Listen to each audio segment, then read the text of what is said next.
PIA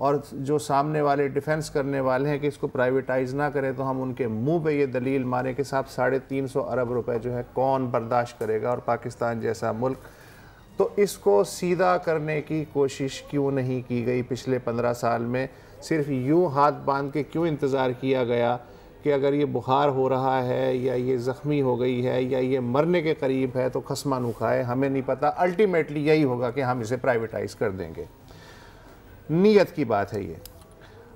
اس کو ٹھیک کیا جا سکتا تھا میرے حساب سے، ریئلسٹکلی اسپیکنگ. میں کوئی مزدور یونین یا اس کی ٹریڈ یونین کی وکالت نہیں کر رہا ہوں.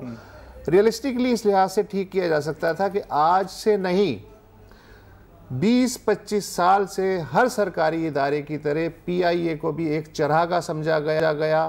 جس کو فیور دینا ہوتا تھا، جس کو نوکری دینی ہوتی تھی، محکمہ تعلیم کا اپائنٹمنٹ لیٹر لے لو، پاکستان اسٹیل کا اپائنٹمنٹ لیٹر لے لو، پی آئی اے کا اپائنٹمنٹ لیٹر لے لو. اس میز پہ 4 لوگ کھڑے ہو سکتے ہیں. اگر اس میز پہ 17 لوگ کھڑے ہو جائیں تو کیا یہ میز برقرار رہے گی؟ بالکل. اس کے لیے کسی کامن اس کی راکٹ سائنس کی ضرورت نہیں تھی. تو کوئی بھی حکومت یہ کر سکتی تھی. آج بھی ریکارڈ یہ ہے کہ پر ایئر کرافٹ جو پی آئی اے کے ملازمین کا ریشو ہے جہاز کے لحاظ سے، وہ دنیا بھر میں سب سے زیادہ ہے. بھائی آپ پرائیویٹائز نہ کریں. پرائیویٹائز کرنے کے بعد بھی وہ کیا کریں گے؟ وہ یہی کریں گے نا کہ اس کو لوگوں کو ہٹائیں گے. تو آپ بھی تو یہ کر سکتے تھے. ٹھیک ہے آپ کو گالیاں پڑتی، لیکن یہ جو فیملی سلور جسے کہتے ہیں ہم پی آئی اے، جو 2-4 ادارے پاکستان کا تعارف ہے دنیا میں، وہ تو آپ کے پاس رہتے ہیں نا. آپ صفاقی سے لوگوں کو نکالتے کہ یار یہ کوئی مسئلہ نہیں ہے، یہ کوئی ایدھی کارپوریشن نہیں ہے، یہ پی آئی اے ہے، ہمیں اسے کمرشل بیسس پہ چلانا ہے، لیکن اس کو سرکار کے اس میں رکھتے. سرکار کا سمبل تھا، پاکستان کا سمبل تھا. یہ جو ہے کہ جی یہ نہیں چل رہا تو اسے کر دو، پرائیویٹائز کر دو. تو بھائی جان حکومت بھی نہیں چل رہی. وہ ہو گئی ہے پرائیویٹائز. وہ اپنی جگہ. مجھے ایسا ایک اور ڈر ہے. یمن میں جب جنگ شروع ہوئی تھی، ٹھیک ہے، تو بہت پاکستانی تھے جو یمن کے رہائشی تھے. اب ان کو ایویکیویٹ کرنا تھا، تو وہ ایویکیویشن پی آئی اے نے ہی کی تھی. اور مجھے یاد ہے ان لوگوں سے بات بھی کی تھی جب وہ پاکستان لینڈ کریں تو وہ دعائیں دے رہے تھے. انہوں نے کہا کہ جی آپ نہیں ہوتے تو ہم وہاں پہ ابھی تک پھنسے رہتے. پرائیویٹائزنگ ہو گئی، صحیح ہے، جو بھی وجوہات ہیں وہ چھوڑ دیں. اگر دوبارہ ایسی سچویشن ہوتی ہے کہیں دنیا میں، یہ کام کون؟ یار یمن کو چھوڑو، لوگوں کی بات کر رہا ہوں. یمن تو اپنی ایگزامپل ہے. یوب کی پرواز کیوں دے گی؟ گلگت کی پرواز کیوں دے گی؟ اسکردو کی پرواز کیوں دے گی؟ ان کرایوں پہ جن کرایوں پہ موجودہ سرکاری ایئر لائن دے رہی ہے. تو ہیومن فیکٹر ڈیفینیٹلی نکل جائے گا. جو نان پروفیٹیبل ڈیسٹینیشنز ہیں بھلے عوامی لحاظ سے ان کی کتنی بھی کل ہو جائیں گے، وہ کل ہو جائیں گے، وہ نہیں وائبل اگر نہیں ہے تو وہ نہیں ہوں گے. صرف وہیں پہ جہاز جائے گا جہاں اسے پروفٹ ملے گا.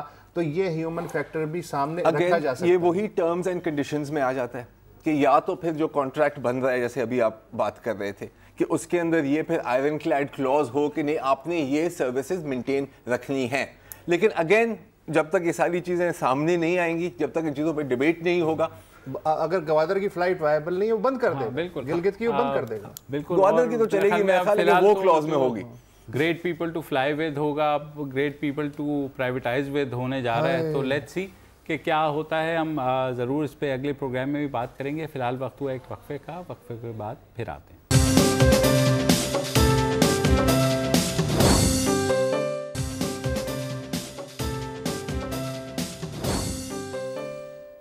اب کی بار ٹرمپ سرکار.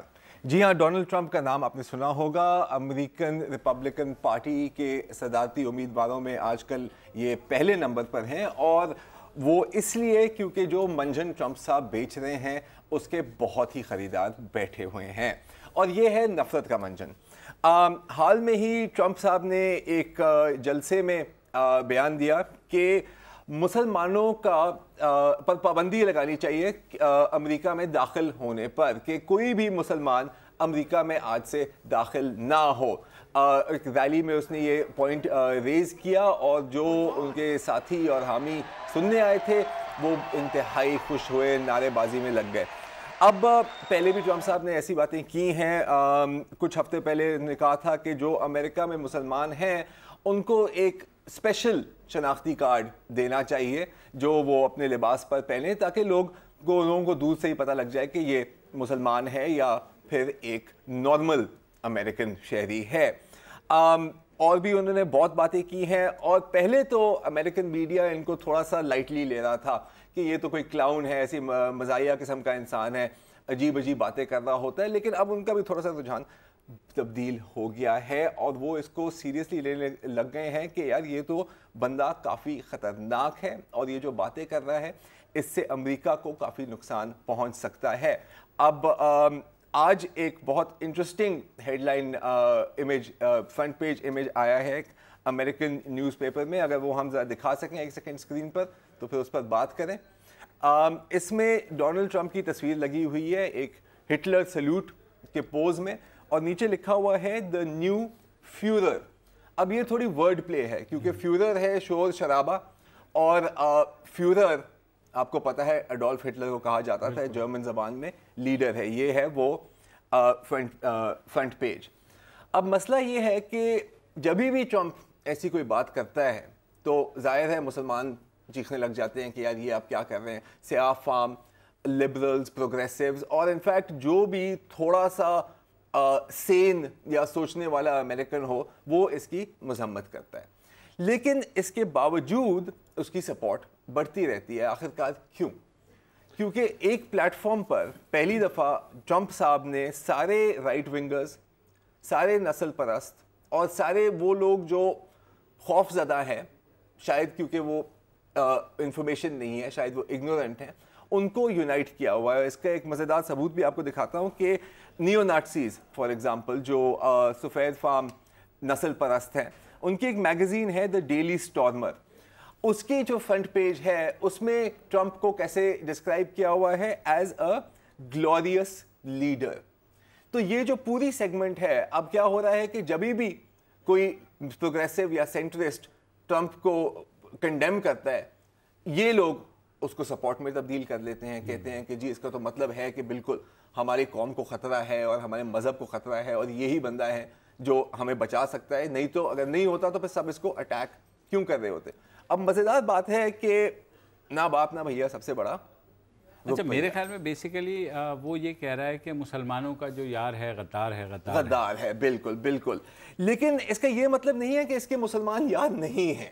ٹھیک ہے, اب میں آپ کو ایک ایگزامپل دیتا ہوں. ایک حسین سجوانی صاحب ہیں جو Dubai luxury real estate company Damac properties کے ہیڈ ہیں. ٹرمپ صاحب کی ان کے ساتھ بہت بزنس ڈیلنگز رہتی ہیں. انہوں نے یہ بھی کہا ہے کہ یہ میرے بڑے گڈ فرینڈ ہیں, بڑے گریٹ مین ہیں سجوانی صاحب. اور 2014 میں ٹرمپ گئے دبئی ان کے ساتھ ٹائم گزارنے اور ایک پروجیکٹ وہاں پر لانچ کر رہے ہیں دبئی میں جو 42 ملین اسکوائر فیٹ پر ہے. گولف کورس بھی ہوگا, $1 بلین پروگرام. میں آپ کو سائز کا تھوڑا اندازہ دے دوں کہ پینٹاگون 6 ملین اسکوائر فیٹ کا ہے. تو پوائنٹ ہے کہ جب فائدہ ہوتا ہے تو پھر آپ کے دوست بن جاتے ہیں اور جب آپ کو سیاسی فائدہ نکالنا ہوتا ہے تو پھر آپ کو ٹرمپ کو آپ کیا قصور دے رہے ہیں؟ حسین سجوانی سے جو اس کی پارٹنرشپ ہے وہ امریکہ میں تو نہیں ہے, وہ دبئی میں ہے. آپ تو تب تنقید کریں جب حسین سجوانی نیو یارک میں ٹرمپ کے ساتھ مل کے کوئی پروجیکٹ کر رہا ہو تو ٹرمپ تو اپنے اس میں سچا ہے. دوسری بات یہ ہے کہ یہ جو ٹرمپ صاحب نے کہا ہے کہ مسلمانوں پہ پابندی لگا دی جائے, سب سے زیادہ جو مخالفت ہوئی ہے نیو یارک کی جو یہودی تنظیمیں ہیں انہوں نے کی ہے کہ یہ نسل اور مذہب کی بنیاد پہ یہ جو آپ کر رہے ہیں یہ بہت ہی خراب روایت ایک بن جائے گی. خود ریپبلکن ریس میں جیف بش بالکل انہوں نے شدید اس کی مخالفت کی ہے, وائٹ ہاؤس نے تو خیر کی ہی ہے.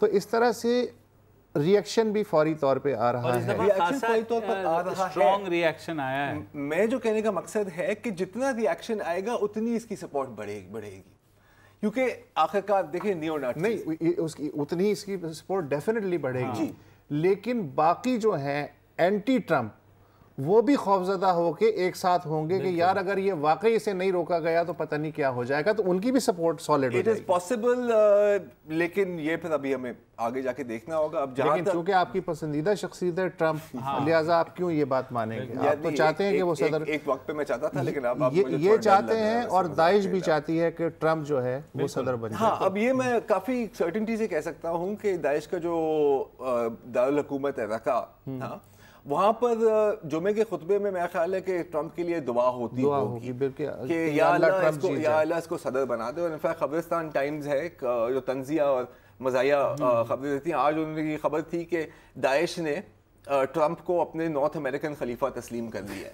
تو بات تو صحیح ہے کیونکہ دونوں ایک ہی ایجنڈا پہ کام کرتے ہیں. میرے خیال میں امریکن سوسائٹی اور یا امریکہ جو کہ ظاہر ہے ہیومن رائٹس کے فلیگ بیئرر کے طور پر وہ کرتا ہے, وہ الگ بات ہے کہ یس دیر ہیو بین وائلیشنز, لیکن اتنا جو ہے فار ہم دیکھ لیں کہ ٹرمپ امریکہ کا صدر منتخب ہو جائے گا, تو میرے خیال میں, میرا اپنا ذاتی خیال ہے, آئی مے بی رانگ, لیکن یہ کہ بہت مشکل ہے کہ اس کو وہاں تک. میرا خیال ہے 1930s میں لوگ ہٹلر کے بارے میں بھی ایسی باتیں شاید کرتے ہوں. ہاں, but Hitler was not an elected اس طرح. تو نہیں, ایک طرح سے Hitler did win initial election, اس کے بعد اس نے پھر پروسیس سبورٹ کر دی. لیکن تو امریکہ گریٹ ڈپریشن میں ہے, یہ صرف تھیوری کی حد تک ہے, ابھی تک کوئی اس طرح کا مسئلہ نہیں ہے کہ ہر آدمی کے کو روٹی کے لالے پڑ گئے ہوں جیسے جرمنوں کو پڑے ہوں گے. بہت فرق ہے.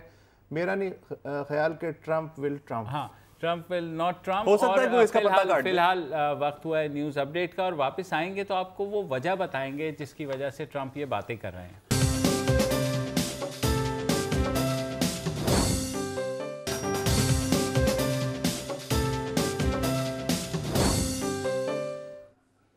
Welcome back. اور آج کل ہم خبروں میں بہت پڑھ رہے ہیں ایک پاکستانی خاتون تشفین ملک کے بارے میں, جن کے بارے میں یہ کہا جا رہا ہے کہ انہوں نے اپنے امریکی نژاد پاکستانی شوہر سید رضوان فاروق کو مجبور کیا کہ وہ کیلیفورنیا میں جو واقعہ ہوا گزشتہ ہفتے, جس میں 14 لوگوں کو قتل کیا گیا بے رحمی سے, وہ اس کے پیچھے تھیں. اور کہا یہ جا رہا ہے, ویسٹرن میڈیا میں بہت لکھا جا رہا ہے کہ وہ ایک پاکستانی خاتون ہیں, اور بات یہ ہو رہی ہے کہ انہوں نے کس طرح ریڈیکلائز کیا.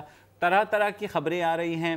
ان کا تعلق پاکستانی صوبہ جنوبی صوبہ پنجاب سے تھا, ان کی ڈگریاں بھی سامنے آ رہی ہیں, ان کے اور چیزیں بھی سامنے آ رہی ہیں, اور یہ بھی کہا جا رہا ہے کہ وہ سعودی عرب چلی گئی تھی جب وہ ٹاڈلر. پتہ ہے آپ دونوں نے کبھی بچپن میں پاسنگ دا پارسل کھیلی ہے, یا اپنے بچوں کے birth day per passing the parcel? ہاں, بڑی فیمس گیم ہے, میوزک چل رہا ہوتا ہے, جس کے ہاتھ میں رہ گیا وہ پھر نکل جاتا ہے.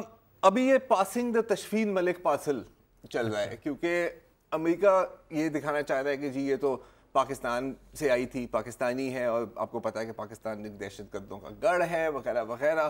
ہمارا کہنا ہے کہ نہیں جی, یہ دیکھیں آپ, ہماری تو یہ نہیں ہے, اس کی تو زیادہ زندگی سعودی عرب میں گزری ہے, ہو سکتا ہے وہاں پہ کچھ ہو گیا ہو سکتا ہے کہ یو ایس میں کچھ ہو گیا ہو. سعودی عرب کہہ رہے ہیں کہ جی کوئی یہ تو یہاں پر ہمارا اس کا ریکارڈ ہی نہیں ہے, یہ 2 دفعہ شاید سعودی عرب گئی تھی. خبر یہی ہے کہ سید رضوان فاروق صاحب جو ہیں, انہوں نے آن لائن ڈیٹنگ سائٹ سے ان سے رابطہ قائم کیا اور سعودی عرب گئے, ان کو اپنے نکاح میں لیا اور واپس آ گئے, جس کی تصویریں بھی آج تصویریں بھی ہیں. اچھا, تصویروں کی آپ نے بات کی تو انفارمیشن سے زیادہ مس انفارمیشن اور اسپیکولیشن چل رہی ہے.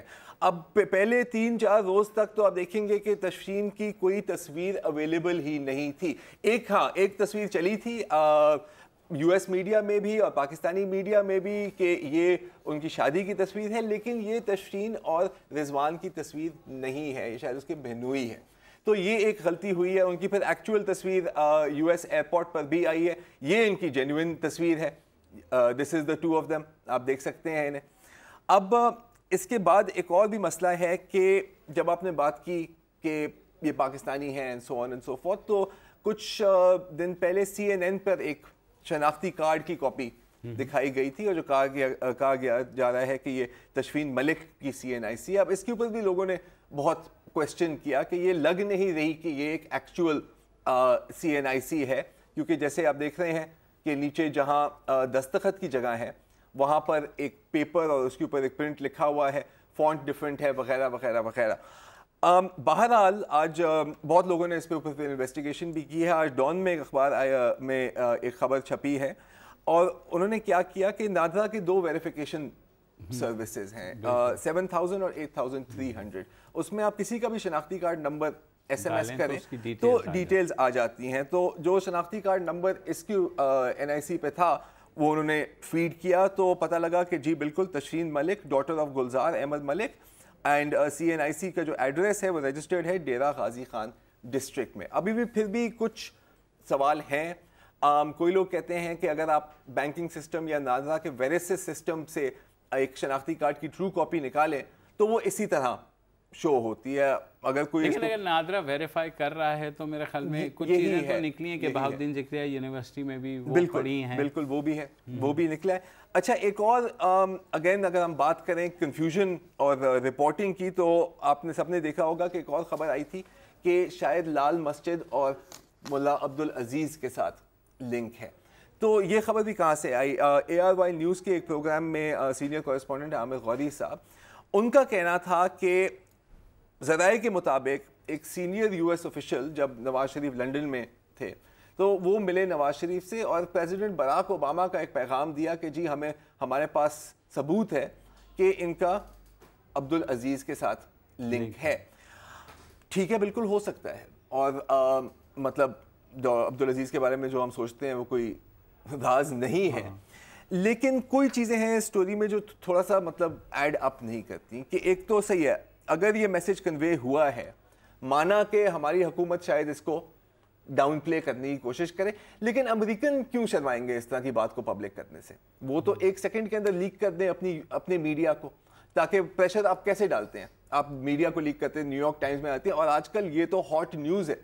ہاں اتنی ہاٹ نیوز ہے کہ آپ نے دیکھا کہ US میڈیا نے کیا حال کیا جب ان کی اپارٹمنٹ کا ایکسیس مل گیا. وہ بھی بتایا جا رہا ہے کہ لینڈ لارڈ نے $1000 پر رپورٹر لیے ہیں. ذرا دکھائیں, یہ دیکھیں, پوری اپارٹمنٹ میں گھس گئے کیمرے لے کے, ہر ایک چیز کی ویڈیو بن رہی ہے کہ جی یہ دیکھیں یہاں ان کے بچے سوتے تھے, یہ دیکھیں یہاں سے ہمیں ایک قرآن ملا ہے, یہ دیکھیں جائے نماز ہے, وغیرہ وغیرہ وغیرہ. اس حد تک کہ مطلب جو کچن میں سبزیاں پڑی ہوئی ہیں وہ بھی دیکھ رہے ہیں, اور قرآن اٹھا کے یہ دیکھیں اس میں عربی لکھا ہوا ہے, یہ سارے ثبوت ہمارے سامنے ہیں. ٹھیک ہے, مانا کہ وہ کیونکہ دیکھیں 2 ڈفرینٹ چیزیں, ایک تو جو ایکٹ ہے وہ تو ہائیلی کنڈیمیبل ہے, جو انہوں نے کیا وہ ظاہر ہے اس سے اسلام بدنام ہی ہوگا. انہوں نے کیا اسلام کے نام پہ, لیکن پاگل پن کی حرکت ہے. ایسا کوئی مطلب اسلام آپ کو یہ تو نہیں سکھاتا کہ بھائی اس طرح آپ ناحق جا کر کے, اور وہ بھی ڈسیبلڈ سینٹر کے اندر, نہیں وہ تو بالکل, تو وہ جو ہے وہ تو کوئی اسلام اجازت نہیں دیتا. پھر یہ ہے کہ اس کی ریڈیکلائزیشن کہاں ہوئی, آیا پاکستان میں ہوئی یا سعودی عرب میں ہوئی, یہ کویسچن ہے جس کے اندر جو ہے نا سارا پروب ہو رہا ہے. ریڈیکلائزیشن کہاں ہوئی؟ وہ 14 لوگوں کے قتل میں ملوث تھے, دونوں میاں بیوی, وہ دونوں مر گئے. اب اس سے کیا فرق پڑتا ہے کہ ان کی ریڈیکلائزیشن کوئی فرق پاکستان میں ہوئی, کوئی فرق نہیں پڑتا, گھانا میں ہوئی, برازیل میں ہوئی, فیس بک پہ ہوئی, اچھا یوٹیوب پہ ہوئی, اس سے کیا فرق پڑتا ہے کہ جو انٹیلیجنس ایجنسیاں ہیں وہ لیا میں اور توسا میں تشرین ملک کے گاؤں میں کسی میڈیا کو نہیں جانے دے رہا ہے. اس سے کیا فرق پڑتا ہے کہ یہ ثابت ہو جائے کہ وہ پاکستان سے سعودی عرب گئی, امریکہ گئی؟ مسئلہ صرف یہ ہے کہ اگر ان دونوں کا نام ڈیوڈ آرنلڈ اور ماریا ہوتا تو شاید کیمرے اتنے زیادہ نہ گھستے.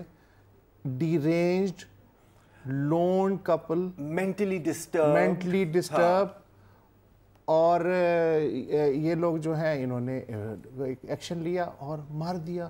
اللہ اللہ خیر صلی اللہ. اس کا نام بھی جو 320 ٹیررسٹ ایکٹ ہوئے ہیں امریکہ میں 2015 میں, یہ 321واں ہو جاتا.